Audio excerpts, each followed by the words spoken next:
Hi friends, welcome to அட்வான்டெக். நம்ம இப்போ இந்த வீடியோவில் என்ன பார்க்க போகிறோம் அப்படின்னா, எல்லாருமே பேங்க் அக்கௌண்ட் வச்சுருப்போம்.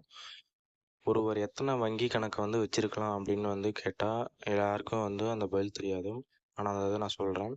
ஒருவர் எத்தனை வங்கி கணக்கு வச்சுருக்கலாம் அப்படின்னாலும், ஒன்றுக்கும் மேற்பட்ட வங்கி கணக்கு வச்சுருந்தா அதற்கான விதி என்ன எப்படின்னு சொல்லிட்டு யாருமே யோசிச்சிருக்க மாட்டாங்க. அதையும் நான் உங்களுக்கு சொல்கிறேன்.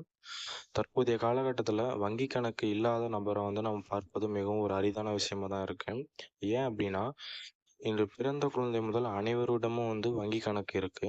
இன்னும் சிலர் ஒன்றுக்கும் மேற்பட்ட வங்கி கணக்கு வச்சிருக்காங்க. குறிப்பாக தனியார் அலுவலகங்களில் பணிபுரிவோர் எந்த நிறுவனத்தில் சேர்ந்தாலும் சம்பள வங்கி கணக்கு என பல கணக்கு நம்ம பேரில் இருக்கும்.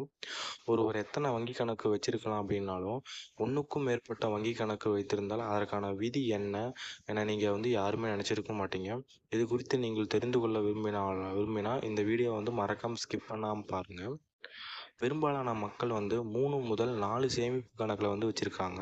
சிலர் இதை விட அதிகமான வங்கி கணக்கிலும் வச்சுருக்காங்க. ஏன் அப்படின்னா, இந்தியாவில் வங்கி கணக்கு திறப்பதற்கு எந்த வரம்புமே கிடையாது. வங்கி கணக்குகளில் எண்ணிக்கையில் ரிசர்வ் வங்கி எந்த வரம்பையும் நிர்ணயிக்கல. ஒருவர் எத்தனை வங்கி கணக்குகளை வேண்டுமானாலும் நம்ம ஓப்பன் பண்ணி வச்சுக்கலாம். அதே சமயம் அதை நிர்வகிப்பது எளிமையான விஷயம்னால எல்லாருமே நிறைய அக்கௌண்ட் ஓப்பன் பண்ணுறாங்க. உங்கள் கணக்குகளில் இருந்து சரியான பரிவர்த்தனைகளை தொடர்ந்தால் எந்த பாதிப்புமே இதில் இருக்காது. நீண்ட காலமாக உங்கள் வங்கி கணக்கை நீங்கள் உபயோகிக்காமல் இருந்தீங்க அப்படின்னா வங்கிகள் உங்கள் கணக்கை மூடலாம். எனவே தான் உங்கள் எல்லா கணக்கையும் தொடர்ந்து பயன்படுத்துவேன்னு சொல்கிறாங்க. ஆனால் பல வங்கிகள் கணக்குகளை திறக்கும்போது ஒரு சில விஷயங்களை கவனத்தில் நம்ம வச்சுக்கணும். அனைத்து வங்கிகளும் சம்பள கணக்கை தவிர சேமிப்பு கணக்கில் குறைந்தபட்ச இருப்பு வைத்திருக்கணுங்கிறத ஒரு கட்டாயமாக வச்சுருக்காங்க. அதாவது உங்கள் வங்கி கணக்கில் நீங்கள் எப்போதும் குறைந்தபட்ச இருப்பு வைத்திருக்க வேணும். இதை செய்யவில்லை அப்படின்னா உங்கள் வங்கி கணக்குலேருந்து குறிப்பிட்ட தொகையை அவங்க எடுத்துக்குவாங்க.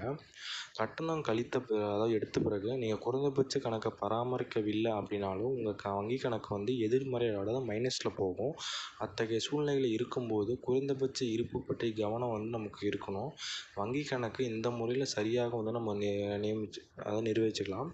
அதிக கணக்குகள் மூலம் வங்கிகள் பல நன்மைகளை எடுக்கின்றன.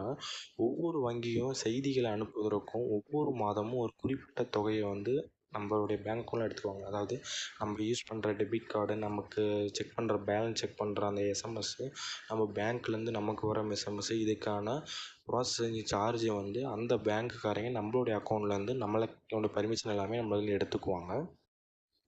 அதே நேரத்தில் டெபிட் கார்டு வங்கி ஆண்டு கட்டணம் செலுத்தும் அதாவது நம்ம நிறைய வங்கிகள் வச்சுருந்தோம் அப்படின்னா எல்லா வங்கியிலையும் நம்ம எளிமையாக பணம் எடுக்கிறதுக்கு டெபிட் கார்டு வச்சுருப்போம்.